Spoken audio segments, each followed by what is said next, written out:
state football associations definitely struggle to have grounds because most of the grounds are owned by the government, state government or a panchayat. So to have their own grounds, I think only few state associations have got that. I think there are a lot of difficulties and challenges, but yes, I think it's ideal to have every state have some academies of their own. That's an ideal thing. But academies as well have a grassroots project tournament for grassroots different age groups. Every weekend, like any Australia, US or UK, the kids are coming and competing in different grassroots tournaments. That league has to be created in different states. Norwich City FC has participated in the Dream Sports Championship. As legends of the game, how do you both perceive the involvement of international teams to improve Indian football? I think it's very, very good that you've got one international team because a lot of our boys get to see the standard because Premier League and England is biggest in terms of football. So I think to compete with that level, to know where they stand, I think it's a great thing that we're getting an international team. Hopefully, I think we might be getting a few more in coming years. But I think it's a great initiative. Plus, I think it's also going to be great for the players playing and competing with the foreign teams because they get to know where they stand, and also they get to know where other players of that age group in different parts of the world stand. And that's how I think they build their training and their careers. Competitions coming up, different organizations. Even you have your football schools running. Over the last 5 to 7 years, we have seen the boom in this kind of initiative. Your thoughts on this? I think it's a great thing that a lot of grassroots tournaments are coming up. We need more because India is such a big country and we need more kids playing in competitive tournament. I think Dream Sports Foundation doing this Dream Cup, which is I think one of the best things that's happened.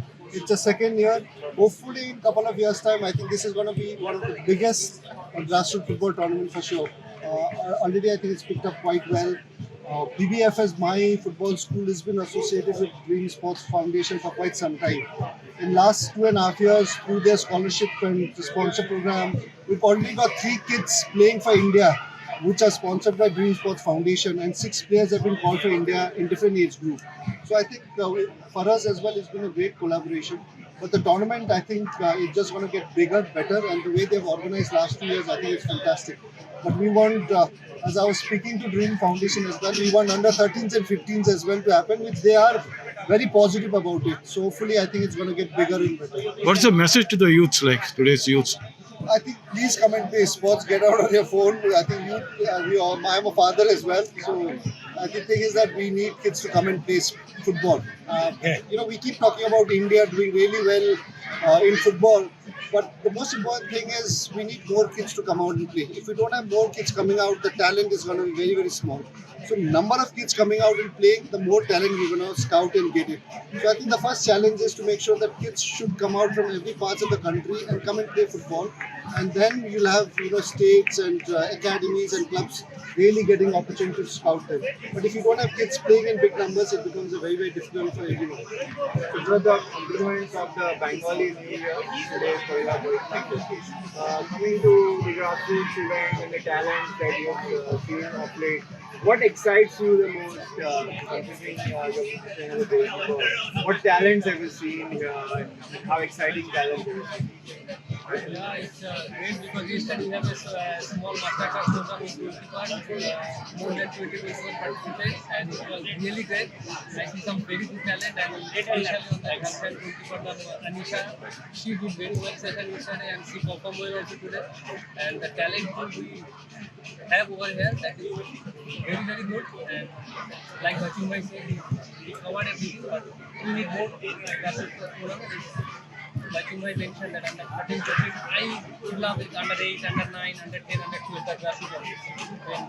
हम जितना बच्चा खेलेगा उतना ज़्यादा हम लोग talent को कैसे normal thing we are 1.4 billion we need more people to come in football so we have to work together and Dream Sports is doing very well and we want more corporates to come out step up for the football and for the One question, sorry, Cecil. One question, Subhutuda, that AIFF, for instance, it's a wish list for me as a fan. We have 29 states. Why can't we have minimum 29 AIFF grassroots academies, where children from 8 to 15 are, education is taken care of, food, lodging, something like that. Has that been discussed in Yeah, at that the level? Federation is planning something big for the future generation, and there is a many. We already started the TDS center from FIFA. Already started in Malaysia. We are planning to introduce more Once again, academies. ladies and gentlemen, boys and girls, thank you for being Definitely, here at the I Dream will keep Sports this point on Championship my mind, and finale. next time, The senior Baichung team was of with our Gomantak TV committee member. in the news. In next meeting, definitely we will Of discuss course, about this. the under 17 Answer lads to will that. be I raring think to there's a go lot on of and challenges for replicate state that gold associations to and grow go up to win academy again. because academy comes with a Dream cost. Sports When you're Championship. keeping 30, 40 kids, there's a huge cost for them to give them education, keep them there trained, and also a lot of the state associations don't own football ground. So for them to train, get a ground from the government because a lot of the grounds are owned by panchayats and the state government. So the state association to get that grounds becomes a challenge, and not many state associations, one or two state associations in India has their own football ground. If you don't mind, Baichung, one second. And they've done very well. Do you have plans of setting up one in Goa? Goa, we tied up with Gera here, but mostly Goa, I think, anyway, have a lot of clubs, a lot of academies which is doing very, very well. So we've not really come to Goa because Goa, as a state, has been doing very good in football. When I played, I think Goa used to dominate. We had, Tempos, Salgokar, Churchill, Sporting Club, the Goa, France, the Goa, and I think even today as well. So it's good to see that, there are a lot of initiatives within the panchayat levels as well.